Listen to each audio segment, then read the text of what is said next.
This is a Film Stories original podcast.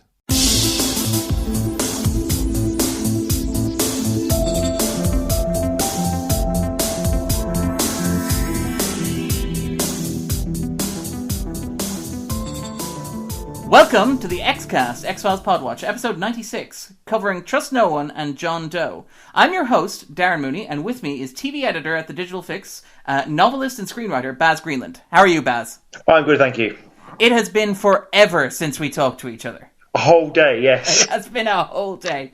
To be honest, when you're watching 9th season episodes, sometimes that can feel like a very long time. But with that in mind, then we'll sort of jump right in, because I imagine we might have a lot of things to say about these two episodes. So, Trustno1. I believe I am pronouncing this correctly. How is Trustno1 for you? Trustno1 is the best mythology episode of season 9. I do not disagree with that. In my opinion. But season 9 mythology is absolutely terrible. So it's got some bits in it that I kind of like. It's not a great episode. There's some good tension, good moments of tension in it, certainly, but it's very, very trite as well. It's a weird one, but for me, I kind of felt that with all the other mythology episodes, I went from being bored at my mind to physically hating it. This one, I wasn't bored and I didn't hate it completely. So, in that mind, it's kind of the better one. I feel like somewhere Chris Carter is printing off your quotes so we can pin it to a wall. And Yes, somewhere. This is what this has accomplished. Baz did not want to gouge out his eyes while watching parts of this. Yeah, well, let's talk about how... let's talk about the aspects of this, which are... Some of them are interesting, some of them are terrible. A lot of them are very revealing of the flaws with Season 9, I think. I think that Trustno1 is in many ways a microcosm of the problems with Season 9. We've talked about it, and I'm fairly sure every other person covering the 9th season on this Podwatch has talked about it. But, the 9th season is basically 20 episodes of that joke from The Simpsons where Homer's voicing the character Poochie and suggests that when Poochie is not on screen, every other character should be asking, where's Poochie? Except Poochie is David Duchovny, and David Duchovny does not want anything to do with the show at this moment in time. Yeah, this whole episode is one big, is he coming back? No, he's not. But it's also so, there's something really disconcerting about the 9th season of the X-Files, because it feels like a love letter written to, somebody who's basically already decided that you are out of their life. It's like there's really pining sort of purple prose sort of, please come back, we love you, we can make things right, we can make this work, I believe we can. And it's kind of really disheartening to watch, because the writers use Gillian Anderson, who actually has stuck around, because Gillian Anderson, when she negotiated her pay rise at the start of the 8th season, part of the condition was that she stayed on for the 9th. She stuck around on the 9th season, basically, and the writers are using her as a conduit to Mulder. And it happens repeatedly. It happens, obviously, in the first 2 episodes where Lucy Lawless shows up and she's like, hey, Doggett, remember we used to serve together? And he's like, yeah, can you get me to Scully? And he's like, okay. And then she gets to Scully and she's like, can you get me to Mulder? And it's just really, really, really frustrating. And here it's even more direct. It's like the mustached man played by Mr. 1013 in his last 1013 appearance, Terry O'Quinn, is basically using Scully as a proxy to get to Mulder. It's like the most important character in the show isn't on the show, yes. And it's really frustrating. It's basically the first really obvious sign that they do not want to make the show Doggett and Reyes investigate the X-Files. You saw that in Nothing Important Happened Today, part 1 and 2. But at least there was a little bit, particularly for Doggett to do here. They're basically. They literally, Doggett and Reyes are sat in a car outside Sky's apartment while interesting stuff happens inside. They are literally sat there waiting, ready for their screen time, and there's no interest in doing anything with Doggett and Reyes, which is really frustrating for 2 reasons. One, because that they make it all about Mulder, even though he's not coming back, and actually the whole thing with super soldiers, Doggett, it actually works. Doggett was a Marine himself. He's supposedly former friend and deep throat type character. He's a super soldier. He's got another old colleague who's a super soldier. It may be good. There's so much going on that could give Doggett a really good meaty role here, but they don't do anything with it. They just literally plonk him aside and go, okay, want to get to Mulder. And that's what's really frustrating. There's a really great moment at the climax of this episode that sums up the 9th season for me perfectly. It's the moment where Mulder's, in inverted commas, David Duchovny's stunt double, is running towards the quarry, and Doggett is running after him. He shouts, Mulder! Mulder! And Mulder barely glances back at him before keeping going. And it's just like, this is John Doggett's lot in life. It's to be basically ghosted by Mulder's stunt double. It's really disheartening, and it's really disheartening because it happens to Scully. Like you mentioned when we were talking yesterday about sort of about 4D, that like a lot of what happens with Gillian Anderson in the 4th season is my baby. This is really the first time that happens, where it's like basically Scully's primary interest in the plot is as a nexus point between Mulder and William. She has no real agency of her own, and it's really frustrating because she's really, really great. Yeah. Well, she's an Emmy Award-winning actress. She was always a better actress in X-Files. I know David Duchovny did certainly knock it out of the park when he wanted to, but consistently, Gillian Anderson was by far the best actor, say, on the show, and yet she does absolutely sod all on this show. This is the first time they kind of give her anything to do, and again, it's when they actually give her stuff to do like this and the mid-season 2-parter, it's all about William and the kind of mystique around Mulder.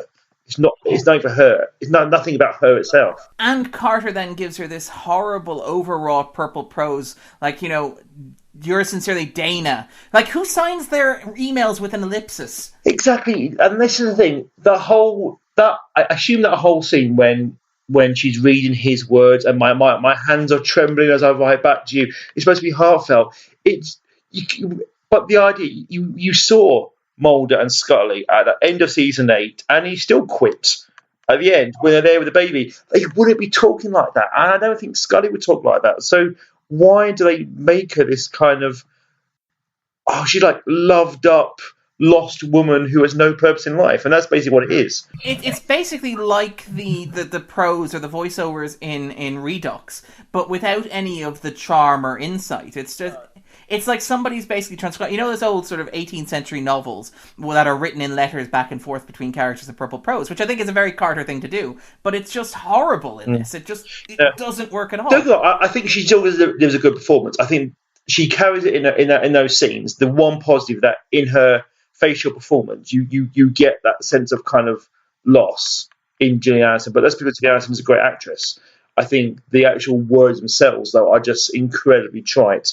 And between that and the pre-tart sequence with the use of Tchaikovsky's music as well, it's all so just trite and so. It's all about manipulative. Mulder and Scully, weren't they wonderful? No, it's a Doggett and Reyes show. Forget Doggett and Reyes. It's all about Mulder and Scully again. And one of them isn't even in the show. I know. Okay, I'm going to be more positive. What I do like about the episode, there are two things I like about the episode, which I think is probably the better mythology. It is quite, I think it's certainly some momentum in it, particularly the scene when Scully is ordered to go driving different cars and whizzing around, you know, to try and lose the authorities that may be tracking her. And and even the scene at the train station with the shooting, there's a certain amount, I think it's a certain amount of tension there, which does kind of save the episode a bit. But it's so awful. You have that opening, like the teaser shot where the guy's lying on the ground and his head's in shadow. And you're meant to think, oh my God, is that Mulder? And it's like, no. That bit is rubbish. But I still think there's a nice kind of bit of. For me, I thought there was some tension there. Not on is Mulder coming back, because he also obviously wasn't coming back.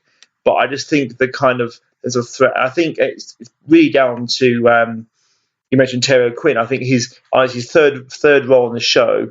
But I think he's good, as he was in Millennium as well. I think he's a good role here, and I think there's that sense of, is he this kind of ally? Is he the threat? And I kind of like that with his character, but he doesn't really play its cards until the end when it really reveals that he is a super soldier.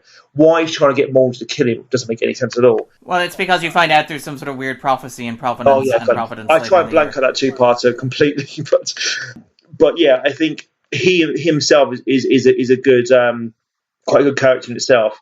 And I also, I like through him this whole sense of the NSA watching you. It's something that kind of really came out of. Obviously, this is just after 9/11, as you mentioned when we talked about yesterday, and there's kind of that raw tension about, are we safe, and the idea of people watching you and abusing that use of security. And it goes all the way through to modern shows like Person of Interest, which was a great show, and they really did that well. And it's kind of started here because I think the one good thing about the X-Files was that it kind of influenced so much TV, but by the end, it actually kind of started to feel tired. And I felt for me, there was a little element of that kind of trying to do something with the kind of post 9/11 landscape. Whether it's coincidental, I don't know, but there definitely was, and I think that one of the more interesting aspects of the ninth season mythology, which, to be clear, is a car crash, but one of the more interesting aspects of it is the way that you see Carter trying to play with the 9/11 stuff. And there's a sense that, like, immediately after 9/11, you lose a sense of it now in the sense that we're all more skeptical, but after 9/11 there was this huge patriotic fervor. The government's going to do what the government's going to do. Like, for example, the Patriot Act, for example, was introduced by Joe Biden, lovable Uncle Joe Biden. But you have this sort of sense that Carter was already skeptical about that. Like, you have this idea of, like, when Scully demands to know who the mustached man is, his response is, "I am the future."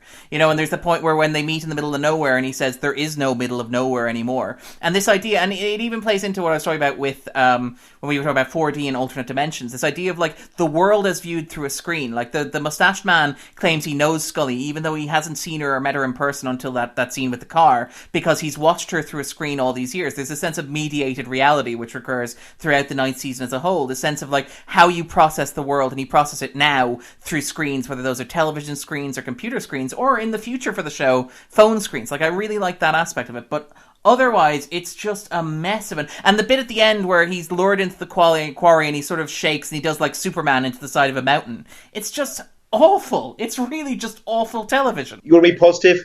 It sets up the end game. It sets up how to resolve the super soldier plot. Nothing else. That's the best we have. Yeah. There you go. Basically, Superman is what we're doing with this thing. And because I like one of the things I like about the ninth season is it potentially has this very comic booky attitude to it, to the point where, like, nothing important happens to say part one has a really nice color scheme to it, but it's never followed up or developed, and it just becomes this weight around the show's neck. But I think we sort of talked maybe a bit too much about Trust No One. So with that in mind, what we might do is we might segue gently into talking about the second episode we're going to talk about today, which is John Doe.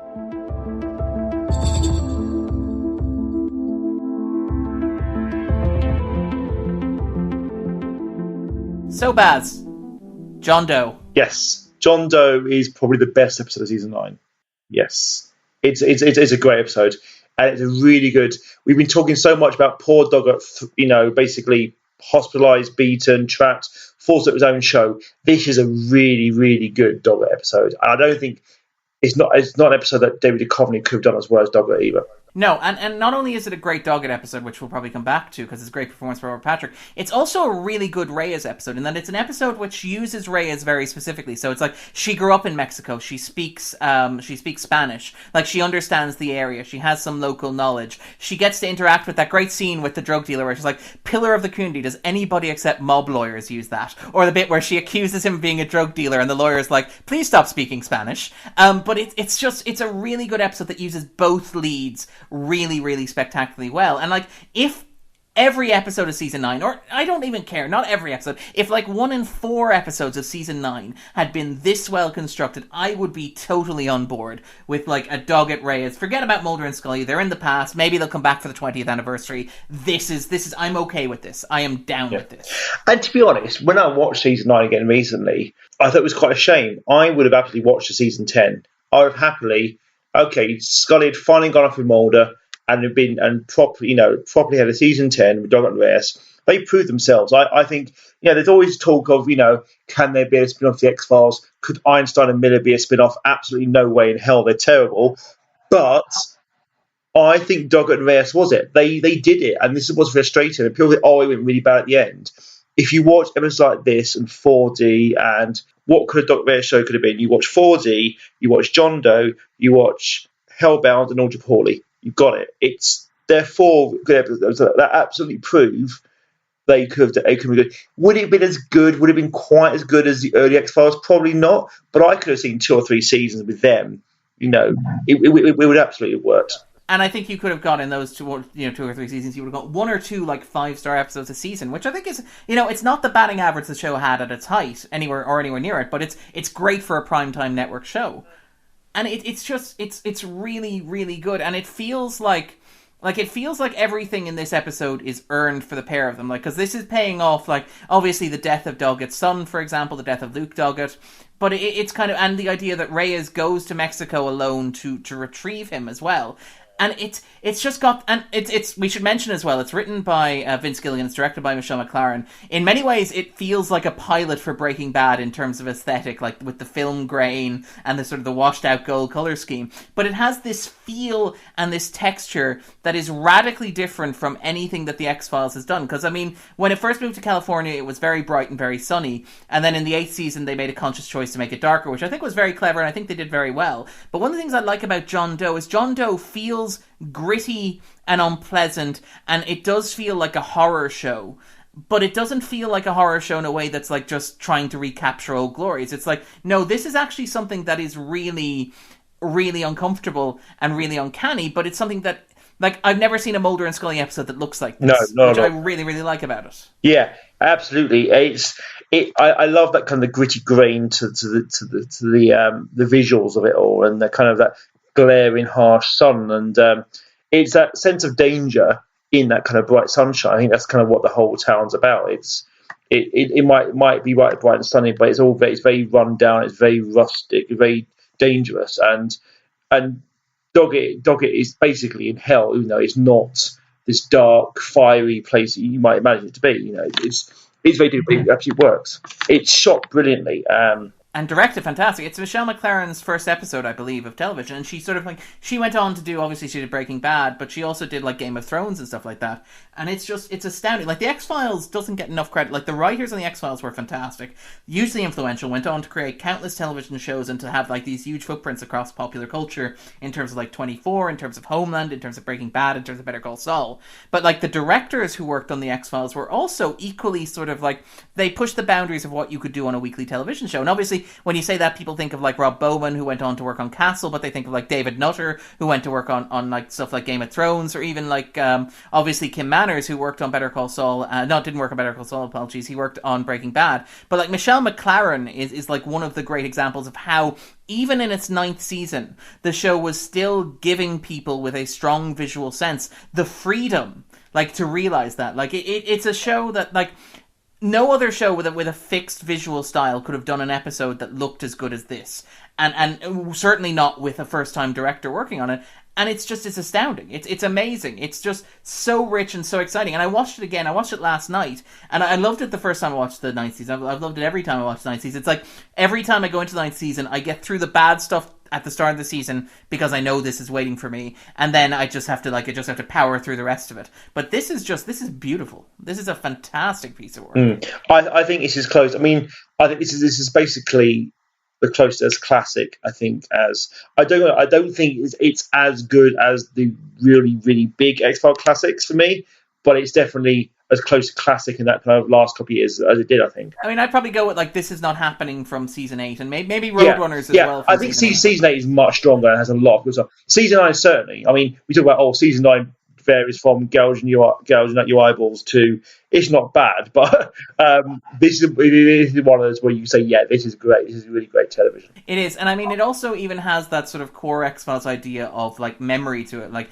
it's got this sense of like Doggett having his memory stolen from him, and like one of the big themes of the X-Files is this idea of cultural memory. So like, you expose the past. Mulder discovers the truth by exposing all these shameful secrets that have happened, by reminding people like of the Second World War, of the Holocaust, of these things that were done in their name, the Tunguski experiments, the sort of the cover-ups, the radiation experiments, that those conducted on prisoners and stuff like that.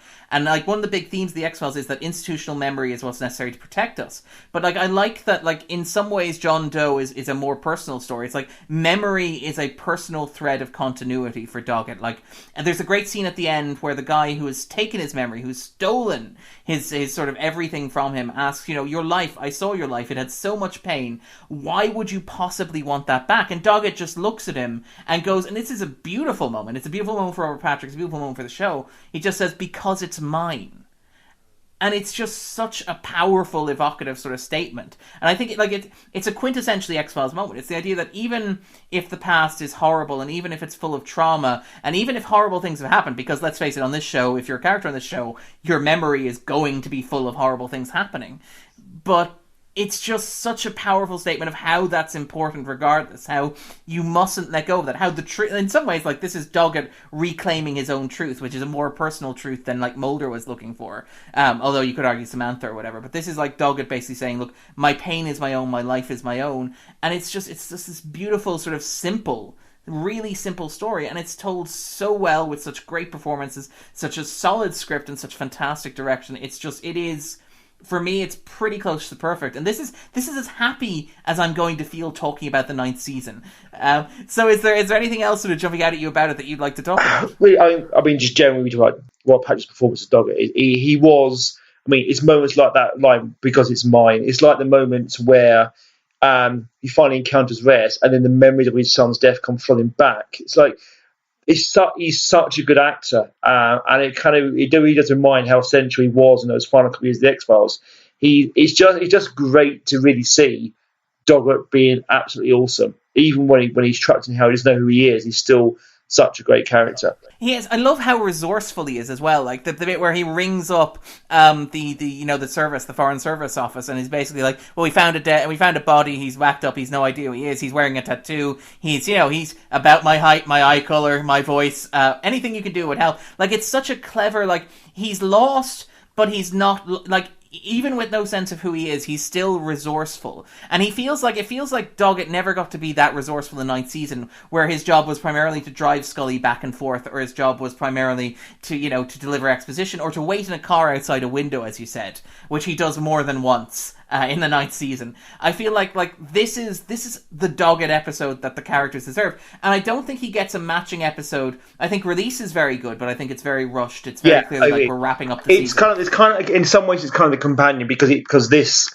really brings back his Samantha story, on which is his son Luke, and then you kind of deal with the resolution, which has some great stuff in it, but is not as well executed in Release. But yeah, I think if nothing else, if I say watch a Doggett episode of the X-Files, this is the one to watch. I mean, there's a lot of fantastic stuff in season 8, definitely, but this is the one really. He's really kind of at the heart of it, and as you said as well, Reyes is great. And it's episodes like this, when you see Reyes, just how resourceful, how great and passionate she is, that when you think about what they did in season 10, it makes my blood boil, because actually they were making a really good character as well, and what they did was kind of unforgivable. It really, really was. All right, well, with that in mind, and on that cheerful note, I think it's time to sort of bid farewell. Baz, it has been an absolute pleasure, because we've done a number of episodes together. I think this is our last one together as the show approaches. Where can we find you online? Okay, so at Twitter, I'm at Baz Greenland. Also got a Facebook page, Baz Greenland Writer, and you can follow me at The Digital Fix. Perfect. You can find me, I'm at Darren Mooney, at Darren_Mooney. You can find me at The 250, which is a podcast. It's available on iTunes, Stitcher, wherever good podcasts are sold. Also on the Black Hole Podcast Media Network. You can follow the Xcast at the X_cast. You can also find us on Facebook and join us on the group, the Xcast X-Files Podcast Fan Group. You can Google us, you'll find us there. Tweet us, we're happy to talk about X-Files. Tomorrow, we will be taking a look at Hellbound and Providence. I'll be back with that. But take it easy, and until next time, trust no one.